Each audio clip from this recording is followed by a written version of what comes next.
So thank you everybody for coming tonight. My name is Don Morrill. I'm the Executive Director of the New York Technology Council. And tonight's topic is management strategies for cloud computing. For those of you on Twitter, our account is NY Tech Council, and the hashtag for tonight is Cloud Trends. I'd like to start off by recognizing our 2012 organizational level sponsors, the accounting firm of Eisner Amper, Google, Power Space and Services, Ernst & Young, Verizon Information Builders, TGP Associates, IBM, and the law firm of Frankfurt Kernet. Thanks to all our sponsors for their support. None of these programs that we offer would be possible without them, and if anybody is interested in sponsorship, by all means, please talk to me after the session tonight. I'd also like to give a special thanks tonight to the New York Institute of Technology.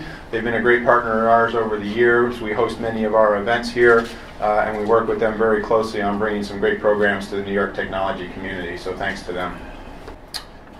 And now I don't want to take up too much of your time, and you all have Charlie's bio in the program, so I'm not going to go into too much detail, but I'd like to introduce Charlie Babcock, who's the editor-at-large at InformationWeek and also the author of the book Management Strategies for the Cloud Revolution, and he's going to be talking about cloud computing from a management perspective and where the industry is going to be going in the next 12 months or so. So Charlie, please take it.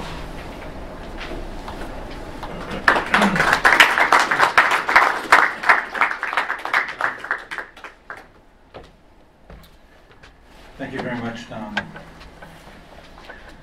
Well, ladies and gentlemen, it's a pleasure to be here tonight. I started out working for Computer World more years ago than I will confess. Let's say in the latter 1980s. And my job was to come in from an office in New Jersey and talk to the large New York companies about how they were making use of computing. So it's good to be back in New York. Quite a bit has changed since then. The cloud has been a fractious subject from my experience. As I sat down to try to write the book, Larry Ellison was going around the Silicon Valley denouncing cloud computing. And this made me uncomfortable as a first-time author. It seemed to me that trying to write about the cloud opened you up to many avenues of attack. The cloud was ill-defined, did not have clear use cases or kind of partisan spokesmen standing up and confessing how they had done it or why they had done it. It had several major secret practitioners. Google to this day will not say how many cloud data centers it has. It tells developers a little bit about how they're organized, but to the general public it's still kind of a dark backroom secret what Google does. If someone tonight after this talk can explain to me how Google delivers those wonderful search results in less than a second, all the time, no matter where you are, I'd like to know, because that's very hard to do. Even if you use content distribution with various, the content distribution network that spreads content to servers all over the internet, you can do that for very small pieces of information, but to do it for an impromptu search, you can't have a huge search engine at every single internet server where you've got a little bit of Google content. It wouldn't work that way. So somebody, when you can, explain it to me. I think it's a marvelous accomplishment, the way we get search results. And I think Google spent a little money achieving that. At any rate, I think the fractiousness over cloud pretty much continues. It continues within my own organization where a fellow writer and staff member believes that cloud is not a very good deal and that people are being misled, possibly by people like myself, as to what its true value is. So there's a kind of debate going on internal to InformationWeek, but it's reflective of a much larger debate going on among cloud users and traditional IT data center managers. I would just say the cloud vendors themselves don't make this a very easy issue to resolve. They price their services in such a way that everybody's service is a little bit different, with a little bit different pricing structure, and therefore it's very hard to compare one to another, let alone to your own internal IT shop. I'm working on a series that will try to illustrate this. But I'd like to win that internal debate over whether the cloud infrastructure as a service is a good deal or not. I think it is, but I don't know how to prove it. Again, maybe here somebody's got some ideas on how you would establish that. Is 8 cents an hour a fair price to charge for a small Linux server, as Amazon does? Does Enterprise IT provide such a server at the same price, or more, or less? How would you establish that? Enterprise IT does not know what the cost of one Linux server is in general, if they have to figure in the cost of electricity, space, personnel, management systems. They really don't, I don't think, in most cases, don't have a very good way to figure that out down to 8 cents an hour, or 8.5 cents an hour, or maybe 9 cents an hour. So again, I'm looking for ideas on that. You're here hoping to learn something, so am I. So we'll see. We'll see who comes out better under this deal.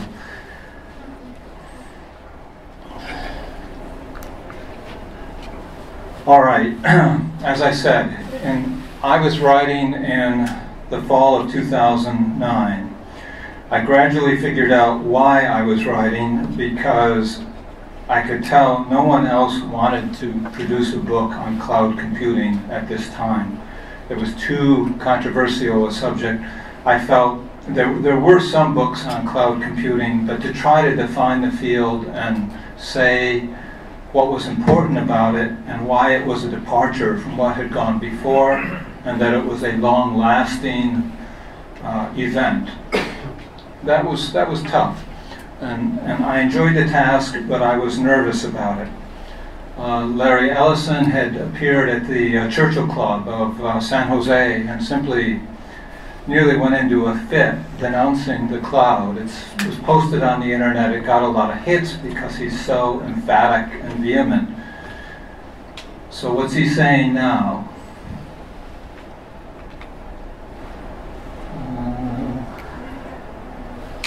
Let's go forward. All right. As of late 2010, 2011, he has turned 180 degrees and now is a big advocate of cloud. And that's because Oracle products are now associated with cloud and sold with cloud in their name. But I've wondered about that. If I'm interested in cloud computing, Larry Ellison remains not my favorite person to get it from.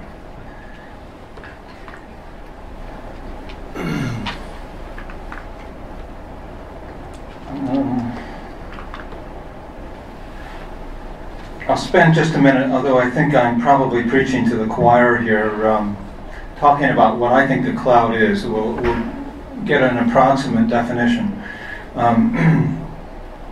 Mainly, I don't think the cloud is new technology. I think it's technology convergence. And this is one of the things that throws the critics off. They don't see any new technology, so the whole thing is a sham.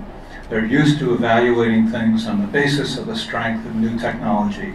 This is misleading in this case because there's a very powerful convergence of broadband networking, the ubiquitous internet, virtualization, which allows us to stack applications on a cloud server and get a lot more work out of that server. And then finally, the new, very large cloud data centers, usually based on x86. If you bring these things together, you now have a new pattern, to me, of distributing compute cycles. That pattern is based on anyone can tap into the cycles who wishes. All they have to do is swipe a credit card. Whereas in the past, getting access to all the compute power you wanted was a pretty challenging task. Even if you were a good researcher, You had to sign up with some research project that had a major supercomputer kind of resource sitting at a university or in the background someplace. You waited your turn. At a company, it could be like pulling teeth to get 1,000 servers for a short-term project. Even if you got approvals, it would take a long time for all the equipment to arrive. There were just many obstacles to, let's say, ordinary people getting access to big server resources. The cloud changes that. Changes it in the end, I think, a disruptive way. The way I sum it up is the cloud has permanently altered the client-server relationship. Up until cloud, the client was always subservient to the server. What you could do was controlled by whoever controlled the server. You needed permission to access the server and do certain things with it.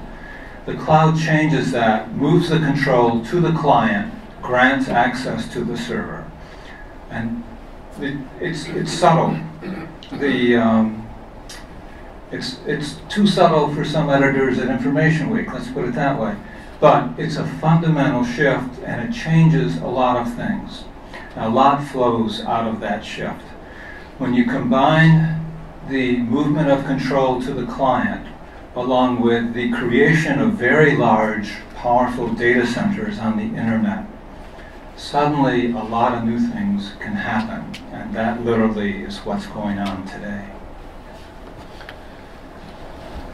Just to draw a quick contrast, the data center, as companies know it, is very uncloud-like. We can kind of define what a cloud is by taking a look at how we got to where we are.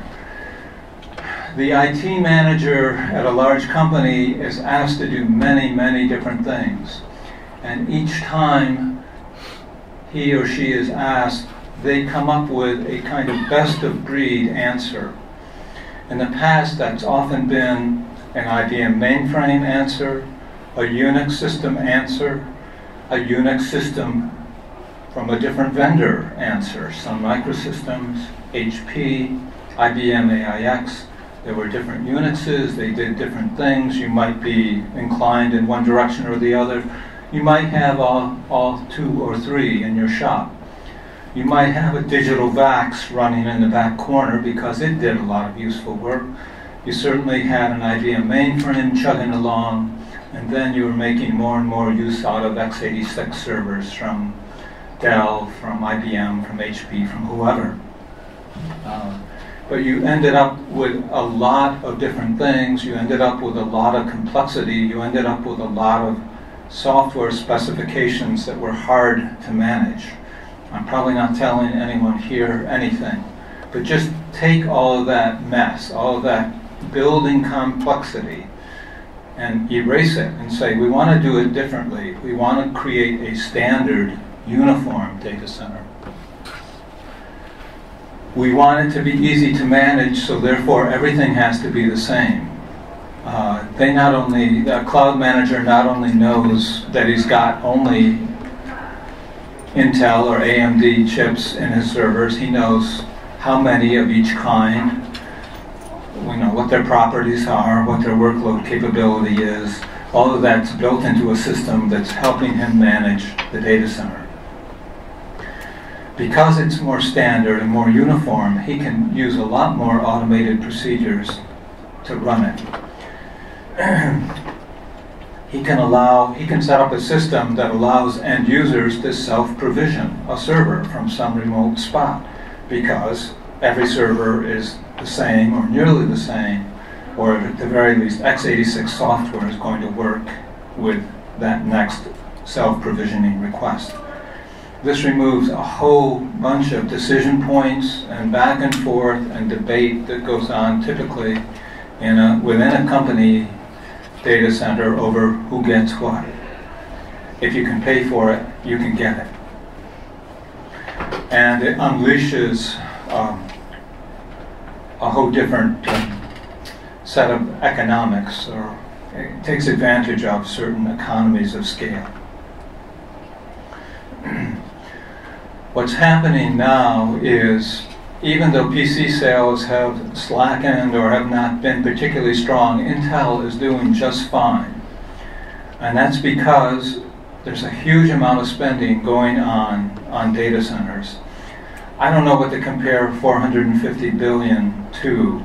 I don't know how much money that is exactly. It just looks like a lot of money to me.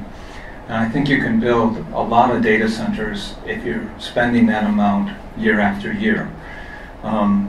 This is a new phenomenon. Paul Otellini, the CEO of Intel, called it one of the more significant capital investments of our time. That's an understatement. It's just a huge investment. It's ongoing. It means there's all this compute power being built on the network that will be looking for some use. And that power is capturing the effect of Moore's law, where the original x86 chip started out with 29,000 transistors. Today, with 10-core Intel Xeon, you're up to 2.6 billion per CPU. And this seems to be able to keep multiplying. They do it different ways. They used to do it by increasing the number of transistors on the chip. They now do it by adding cores to the CPU. However they do it, they keep doubling the productivity of the computers they make every 18 months. The main argument I'm confronting on the cloud is that data centers would be better off simply waiting and buying the new equipment than going to the cloud, because the cloud clearly is not cutting its prices in half every 18 months. Somebody give me a good counter to that argument. Not everyone is buying a whole data center of new computers at one time, so I don't think it's quite a fair argument. You have to depreciate and phase out, so you have a mix of new and old. So some fraction of Moore's law applies to the cloud, but what fraction, I'm not sure. At any rate, the debate goes on.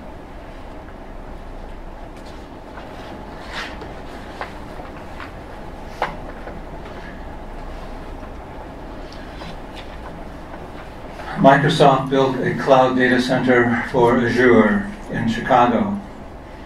One of the things I wanted to learn from them was how many administrators per server, or rather how many servers per administrator. That used to be the other way around with the IBM mainframe. And their answer was one administrator, 3,000 servers. I think in the most efficient IT shops, you tend to have one administrator trying to handle 25 applications. That used to mean 25 servers. It might today mean 25 virtual servers. But somebody with a workload of 25 corporate applications has pretty much got their hands full. And they're handling a limited number of servers. If you build a cloud data center, the application, the workload will have to be geared to that center. It will run itself if it can get there, and if it can be automatically loaded onto the server. All of this is done by Amazon, by Microsoft, by Rackspace, by the major cloud vendors. So the benefit of automation begins to pay off in a big way at the cloud data center. The new economies of scale, that's another issue I'm working on. I believe the cloud data centers are largely organized around open source code. Amazon is running Linux, Apache, some other things. Microsoft is not, but Microsoft gets free software from somewhere, not sure where, but somewhere back on the company vault. Google is very much open source code. The other major vendors in cloud have built x86 data centers that have a lot of open source code features and keep the costs down. The enterprise data center has not been built that way, cannot be reorganized around open source code, even though there's a great deal of open source code in there. But they have existing applications, operating systems that have license fees and they keep paying them, can't throw them out to get to a new level of organization.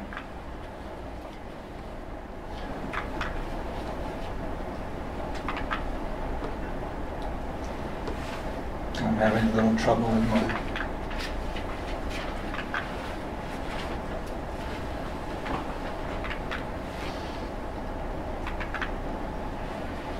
I'm going the wrong way.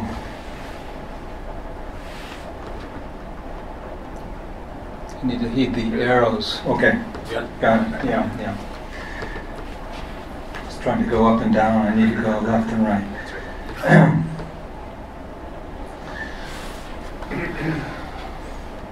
Google, Amazon, and Facebook are among those that are building cloud data centers at a very rapid rate.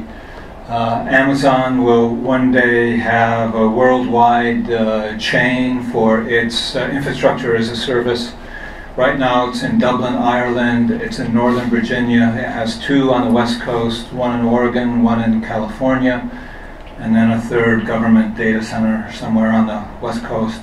It's in Japan, Singapore, and you begin to get a sense that the cloud data center is most effective if it can have sister data centers located in population centers around the world. I see this happening in other ways. Google, of course, would be a world-girdling chain of data centers to power its search engine. I love the Google display that shows where search activity is peaking. They do it in a graphic that shows spikes rising and falling at different points around the world. You can tell where people are asleep, where they're waking up, where it's a busy time of day just by looking at that graph. But they have a lot of data centers to support that. Zynga, the online game supplier, also is building cloud data centers. This is part of that 450 billion build out. But there are others as well. There have been a number of managed service providers, hosted service providers like Savvis, like Terramark, like Rackspace. They have moved into cloud services. They already have data centers. They are creating a larger share of them for cloud purposes. And again, these begin to be world-spanning, I call them daisy-chained data centers.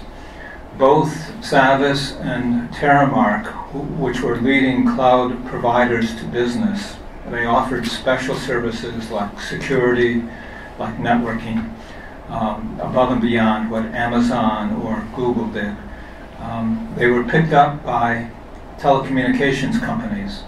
Terramark is now owned by Verizon, and Savvis is owned by CenturyLink.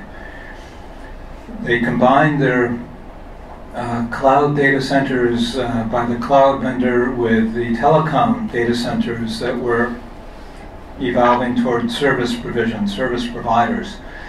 One of them is 49 data centers around the world, another is 50. I think it's Verizon Terramark is 50, Savvis, CenturyLink is 49. These in particular have communication links between the data centers because they're owned by telecommunication companies. This is a huge advantage. You not only have a cloud data center, you have a cloud data center connected to another big data center on the other side of the world. And you can communicate very quickly, if you wish, securely over a private line as opposed to the internet. You can start to do all kinds of things that you could not do before. I think of it in terms of backup. I want my backup and recovery system somewhere other than my existing data center. With these cloud centers that are linked together, the daisy chain, it'll be easy to, just as you self-provision a server, to also check off a box and say, create an identical server in your next data center on the daisy chain, because that'll be sufficiently far away from where I am now. Earthquake hits, that one will kick in and take over. With virtual machines, this is much easier to do than it was in the past. Backup disaster recovery used to be an expensive, complicated, and dangerous thing to test too stringently. People often didn't know whether their disaster recovery worked because they were afraid to test it. Sometimes during the test, things failed and the recovery did not occur, and there was hell to pay. So what do you do? With the cloud data centers and with the way they can move virtual machines around, disaster recovery becomes much more feasible, much more affordable. But there are many other things you can do. Theoretically, I think the day will come when a corporate workload of a big international company will tend to follow the sun. There will be so much work being done during the workday in one location. As people go home, all the work will move to the next data center down the line where another IT staff has come in because it's their workday. And this around-the-clock management of corporate workloads may go away. I'm a little, perhaps, ahead of my time on that. Certainly my critics would say so. But I think something like this can happen as we put these linked data centers around the world. We can literally have our work follow the sun with one IT staff during any 8-hour period, managing it for corporate locations that may be anywhere in the world.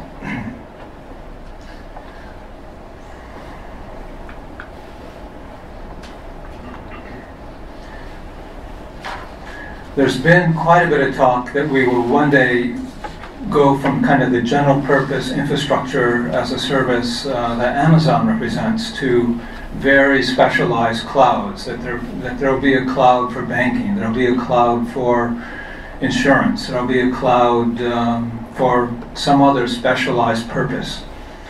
And in general, I don't think that's true. The cloud is a shared facility and competitors have a hard time pooling resources, knowing what to contribute in terms of their intellectual property and getting something to run very effectively as a new kind of shared data center that everybody might benefit from. This will work in, the custom cloud will work in a few instances, but Harris Corp built a cyber integration center in Virginia. Virginia is a hotbed of data center construction. If you know anyone in the construction industry out of work, send them to one of these places that is a concentration of new data center construction.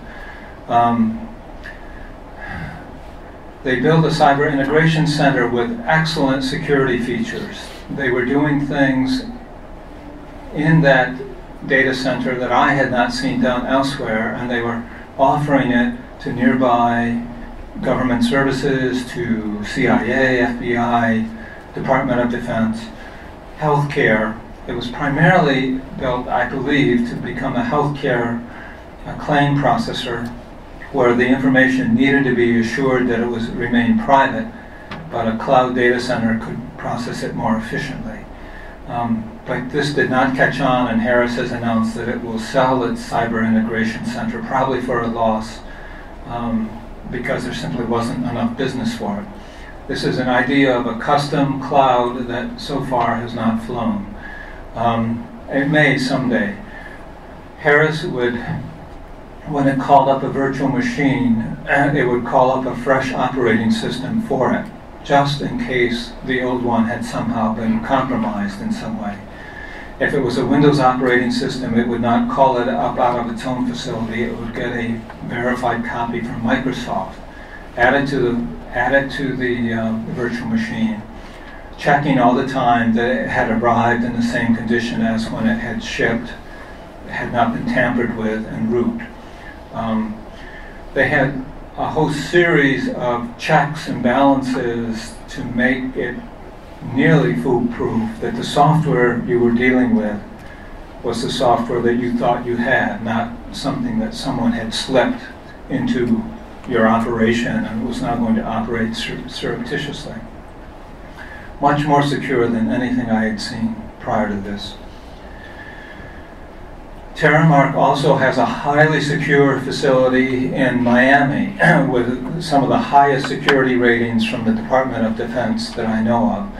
And I think possibly they simply got into business with a secure facility before Harris could bring its full weight to bear.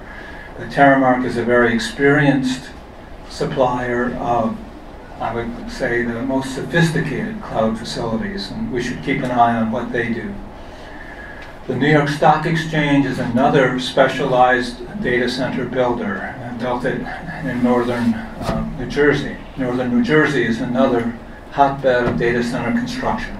Right outside New York, many competing companies build data centers there. The stock exchange wants to become a center of trading beyond its own immediate membership. And so it's built a data center that will have a cloud as part of it, so that third parties may come in and do trading or offer services to traders and be equidistant from the matching engine that the New York Stock Exchange provides. I find that an interesting specialized cloud. This one may work because the New York Stock Exchange is such a strong name and brand. It knows how to deal with the regulatory authorities, so people coming to it know they're meeting regulations, meeting requirements, and they have excellent technical capabilities to deliver the services that they're talking about.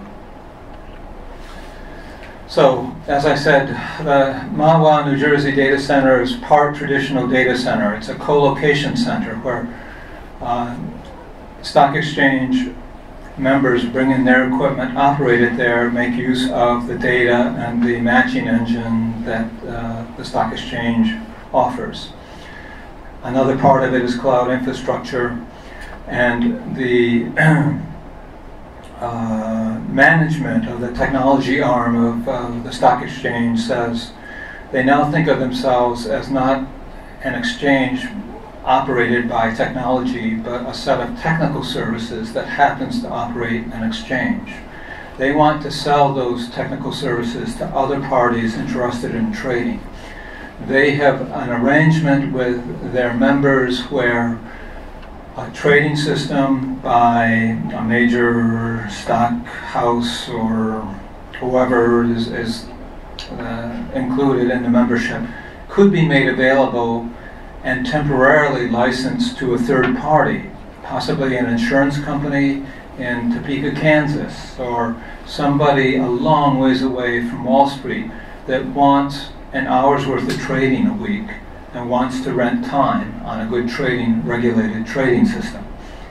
The licensee, the holder of the New York Stock Exchange license, has to verify the third party, that they're conforming to use, that they are properly identified, that the trade has been, there's a word for it, checked, verified, checked,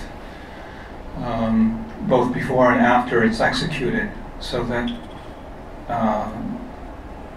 the auditing party will know it has been fulfilled properly. But the New York Stock Exchange is a kind of pivot point. They've understood that they're a pivot point, which is more than just a single place to do trades. They can bring new traders in this way. And the way to do it is through their cloud data center, where outsiders may plug in through a member's system, be verified, do the trading they want, perhaps pay by the hour and go away, or perhaps stick around as much as they want. But it's a way to bring in, I'm thinking of corporate treasurers who might need to do currency trading. A natural resources company might want to do some trading on a foreign exchange, which they can do by going through the New York Stock Exchange for some kind of precious natural resource that happens to be a good value on the market. There are a lot of people who would do trading if they had the means, and I think this new data center opens the means. The way I try to say it is the cloud is disruptive in this instance. It makes everyone a trader. Not literally true, but it opens a door that makes potentially a lot more parties traders. To have trading systems available by the hour might be highly desirable to people who have a limited amount of trading to do but would very much like to do it. And then this would make greater use of the members' system and equipment already in place at the Mahwah, New Jersey Center. It would also make more use of the New York Stock Exchange equipment. And so you begin to get an economy of scale that a single trader or a single member of the stock exchange cannot. Think of what Facebook represents. And I'm saying that eventually there will be a Facebook of financial services. On this set of financial services, you'll have your friends. You may form impromptu groups. You may be looking for people with expertise that you lack, that you link up with, and then you form a trading strategy together. There's any number of impromptu things that might happen if we could bring intelligence and expertise together on kind of an impromptu basis of people looking to do certain kinds of trades or make money in certain ways and are looking for the opportunity to do so with some other party. This remains to be seen, but if we think about cloud computing and some of the things it could accomplish, the way it could be disruptive, I think Facebook of financial services. And people groan at the thought. But I'm not a big Facebook user just because I like my privacy. But many interesting things happen on Facebook, and there's a lot of human intelligence in the world that is untapped. And if their social networks bring it together for trading purposes, it will assert itself. One of the ways I try to express that is to say, well, think of, if you're a trader, think of your friends in Occupy Wall Street looking over your shoulder. Well, that was an immoral trade you just executed. Any number of things can happen. I think amateurs or gifted amateurs, people who know a little bit about something, will bring their knowledge to the marketplace and start employing some of the analysis features and some of the data already there and try to figure out how they might become successful traders. It's going to increase activity, if not liquidity. And that would also mean, I think, that the nature of investments could start changing frequently or rapidly. And so people might be, we've seen perhaps too much of this already with the real estate investments that were invented and proved not to have any real worth, and we're now in a terrible mortgage foreclosure crisis. But there might be ways to create and regulate investments that are much more creative than the way we do it today. It would surely call for some regulatory changes. As I think about that issue, I try to think of other ways that there might be specialized clouds emerging that would have a big impact on society. I tend to think healthcare is desperate for reform, for efficiency, for a better way of doing what we're trying to do.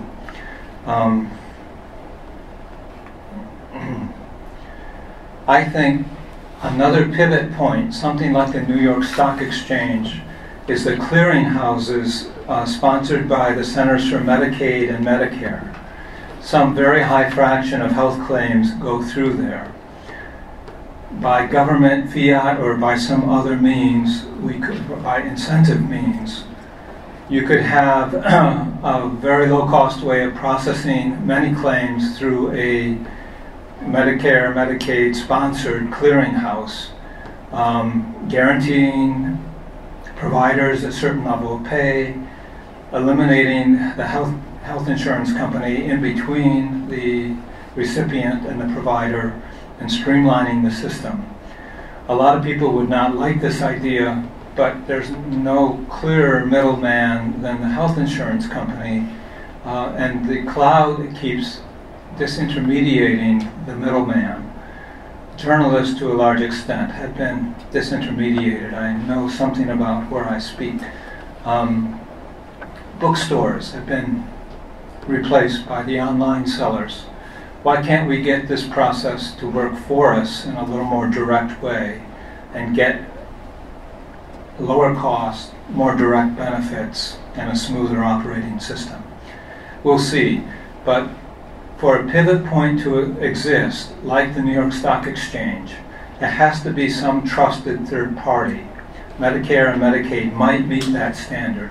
It has to be able to meet regulations. Well, they do. They are part of setting regulations.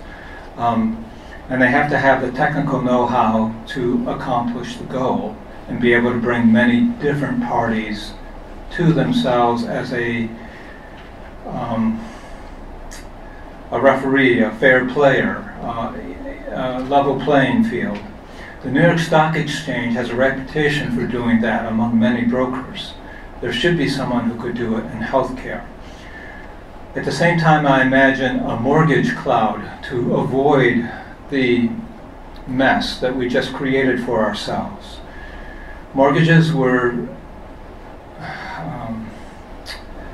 brokers recruited home buyers, did not always enter the correct income on the form so that it would be sure to be processed and win approval at the correct levels to get the mortgage granted.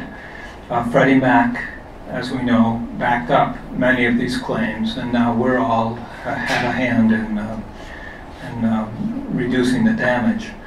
If you had a mortgage cloud where each step of the mortgage process were recorded in software, it had to be executed in a cloud. This would be fairly easy to do. A national cloud for processing mortgages. Mortgage brokers, banks, lenders, everywhere, whatever they do it in that cloud. And software events are auditable. If someone falsifies an income on a mortgage application, you can go back through a chain of software events and figure out the identity of the party who did that. With the way we do it today, if someone falsified income on a mortgage application, we have no way of going back. The lender doesn't even have the paperwork, it turns out. Why not do it in a software setting where events can be recorded digitally and can be audited? It's a pain to do this, but there would be automated systems that could go back and recreate one given mortgage process for a mortgage that proved troublesome. I think this would, the transparency of it would tend to eliminate the abuse. And I think there's an agency already, a government agency with authority over the mortgage process. We just don't use it in the right way. So I'm suggesting this kind of cloud will come about eventually, I think, as a way to better, to streamline and do lower cost business, eliminating some troublesome mischief makers sometimes found in the process. What I'm leading up to is we have a new level of organization in computing. We're not used to thinking of the whole data center as one computer, but Google invented that term. There were two architects there, Urs Hölzel and Luis Barroso, wrote a paper, The Data Center is the Computer, and it became a course at the University of Wisconsin. If you go online, you can find it. The idea is you build a uniform data center and manage it as one system. And this is what we were talking about earlier as what constitutes the cloud. x86 architecture, managed by automated systems. Certain networking and other prescriptions, but all preset, no human intervention to get things to run. and another way that the Google authors described it is the data center is the computer and it occupies a warehouse. It's a warehouse-sized computer, racks and racks of x86 servers. What I see happening is a sort of circuit board that's beginning to occupy the landscape in certain areas. Think of data centers as components on a circuit board. Imagine a big motherboard with Amazon as one component, Zynga, which uses Amazon for some of its processing, is another component. Zynga uses Equinix as a communication hub. That's another component.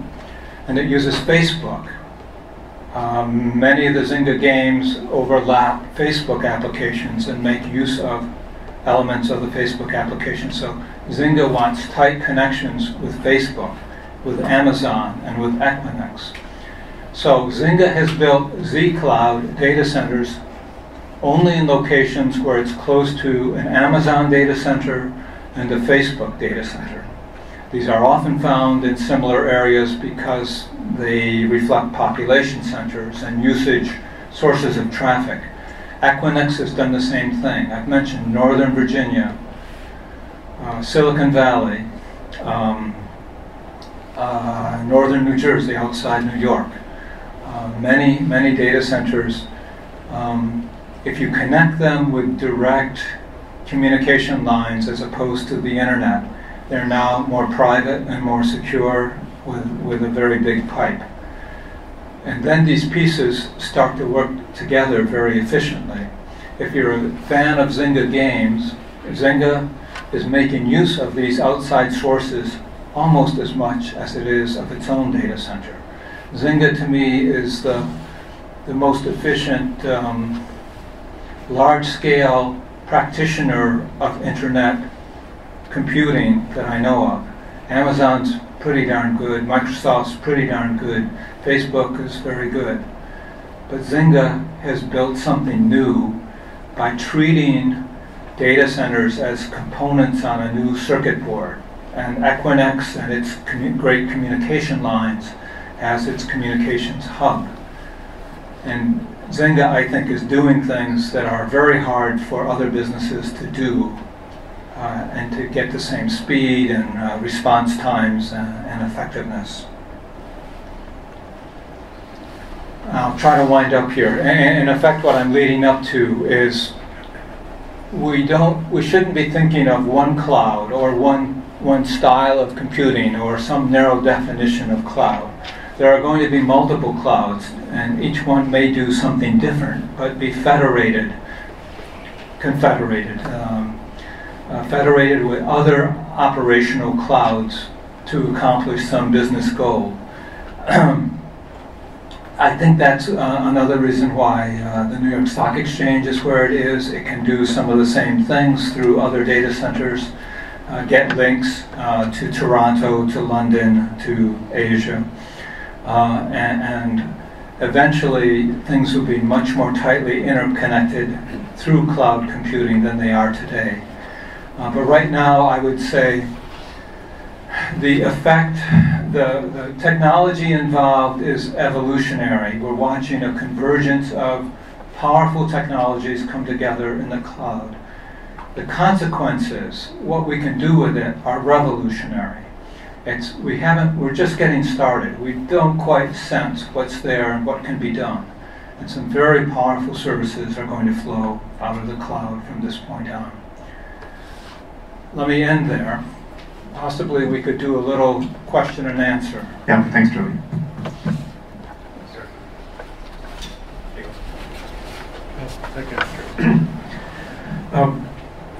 Charles, I have a question. Is there going to be a place for a small data center going forward?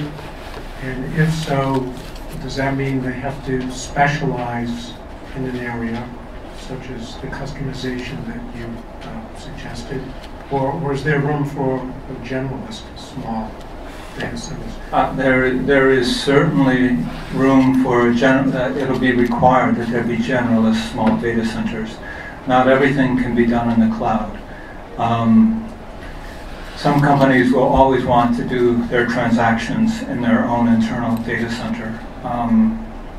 I say they can be done securely in the cloud. They can be done within compliance with compliance in the cloud. Nevertheless, almost every enterprise will have a small general purpose data center. Eventually they will move as much as they can into the cloud. But the data center is not going away, in my opinion. And the true cloud advocate believes that they're going away. I do not. There's too much function that will have to remain in local hands. Sure. Question. I read InformationWeek last year about Zynga and how it's using Amazon, and it said that I think Zynga is using, for its new games, like 80% Amazon Web Service or EC2, and 20% of internal data center. Then last week or the week before, I read the author that you mentioned before said Zynga's doing the reverse. Correct. And they flipped it. They flipped, the percentage, and he's now saying that the cloud is not built up, or it's not going to, live up to it, all the hype. This is coming from your magazine. I may have written this. in the space of a year or less. So why, why the flip? Why the change in the perception of the cloud and its usefulness? That's part of the internal debate. That example is held up to my face as proof that the cloud is not what it's cracked up to be, and you've been on drugs too long. My answer is Zynga is unique in what it's done. Zynga, to me, is a one application company. It has many games, but they share much of the same logic. They share, in effect, some of the same underlying code. They invent new things on top of basic game code.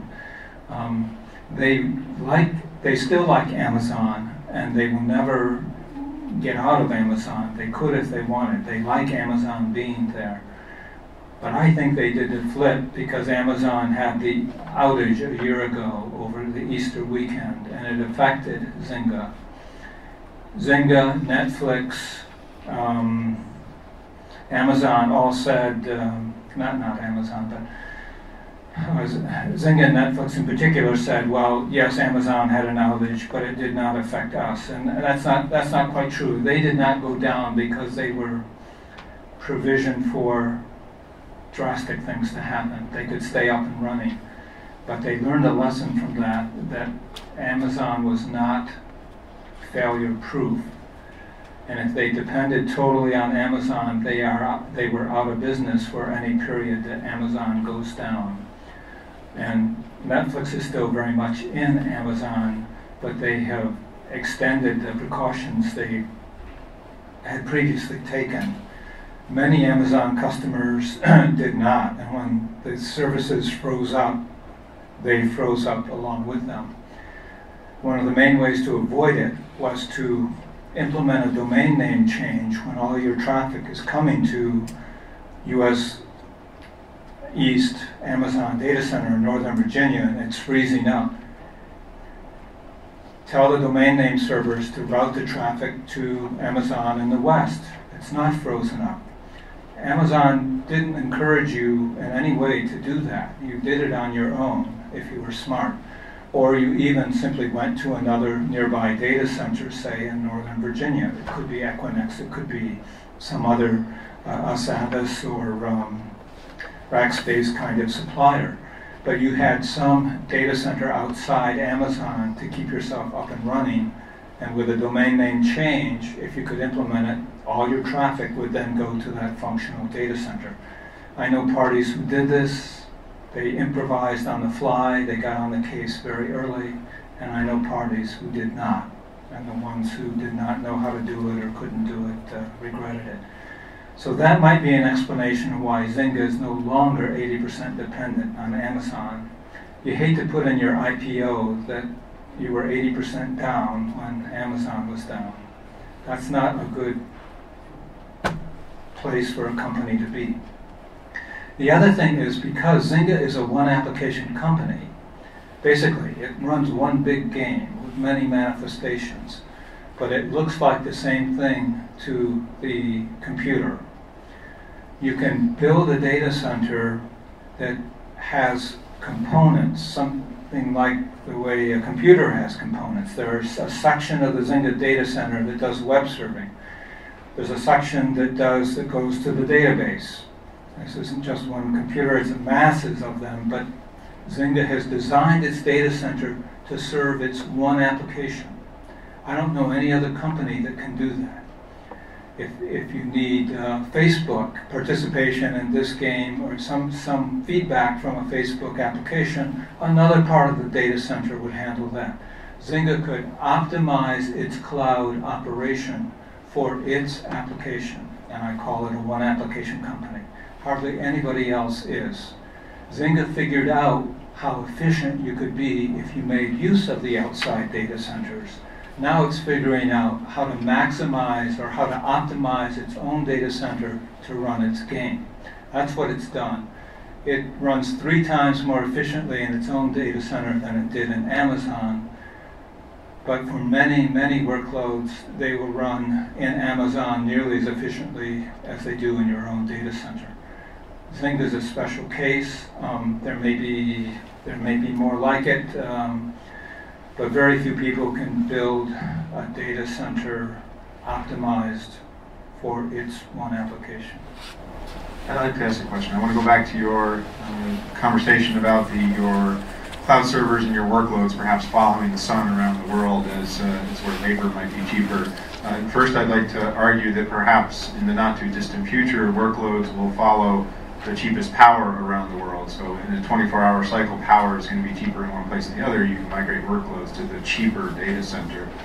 And my question is, it seems to me there's some implicit assumptions in that statement that data privacy and protection laws will be kind of either overlooked or worked out by the time our workloads are somewhat arbitrarily migrating around the world to follow the cheapest labor. So do you see kind of the European data laws all coming to some resolution in the next couple of years? How do you work with that?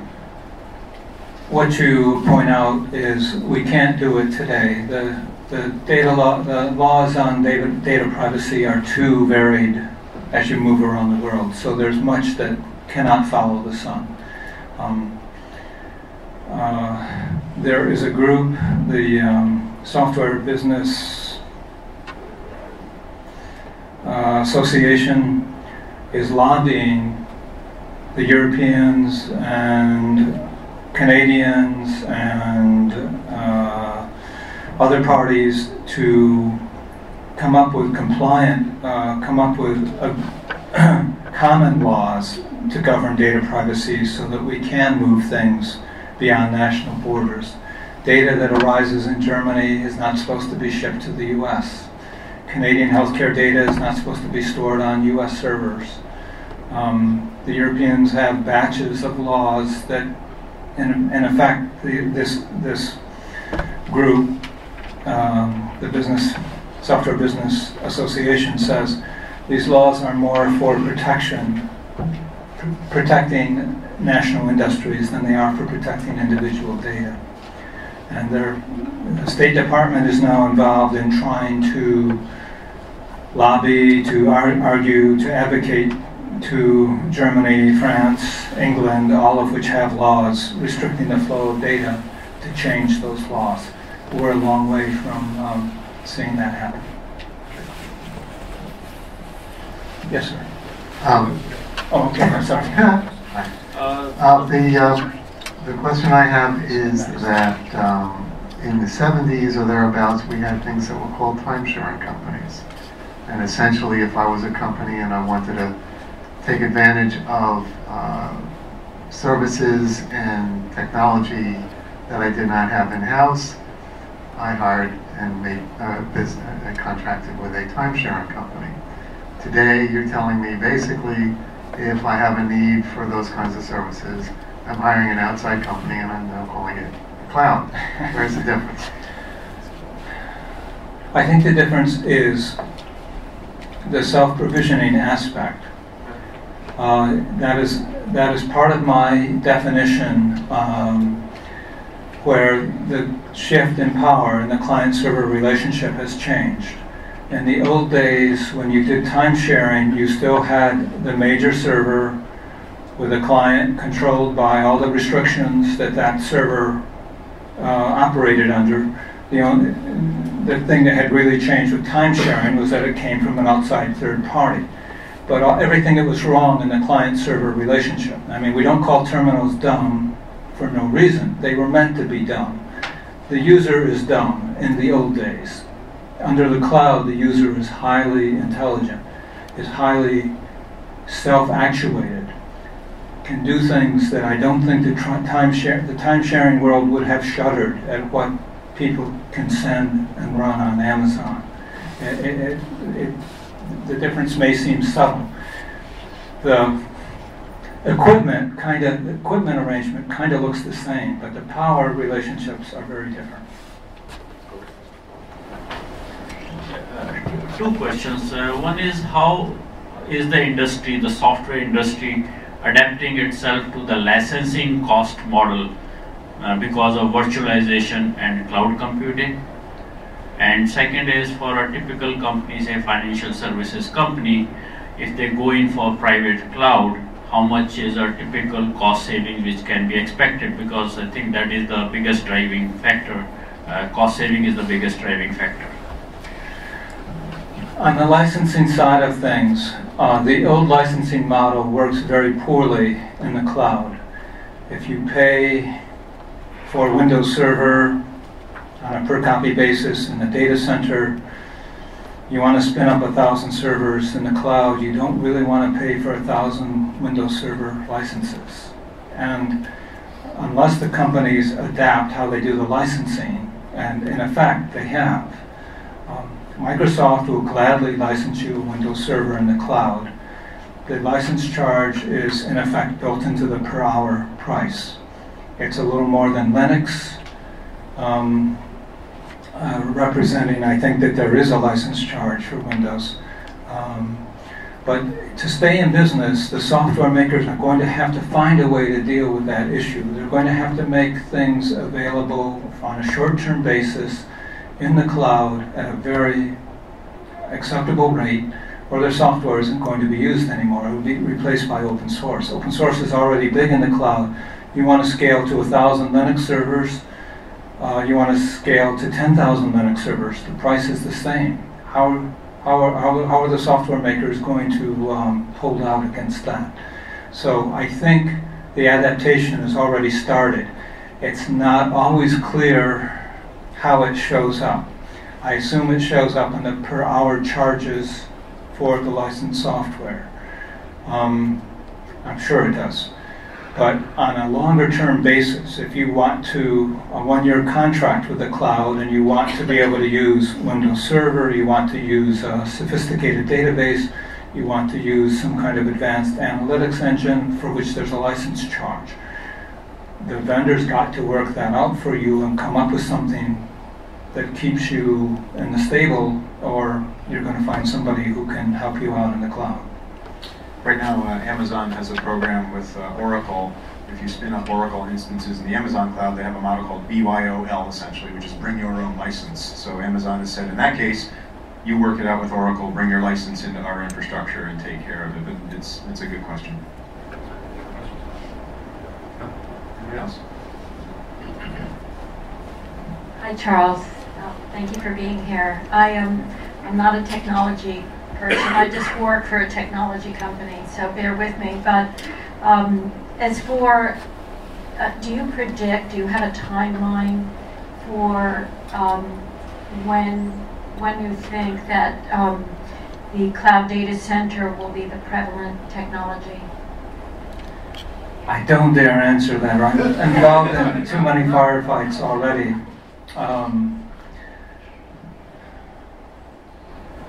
you know. But if you were to answer it. I think it's going to happen a lot faster than we think today. I think the acceptance of the cloud is coming along much faster than I would have predicted.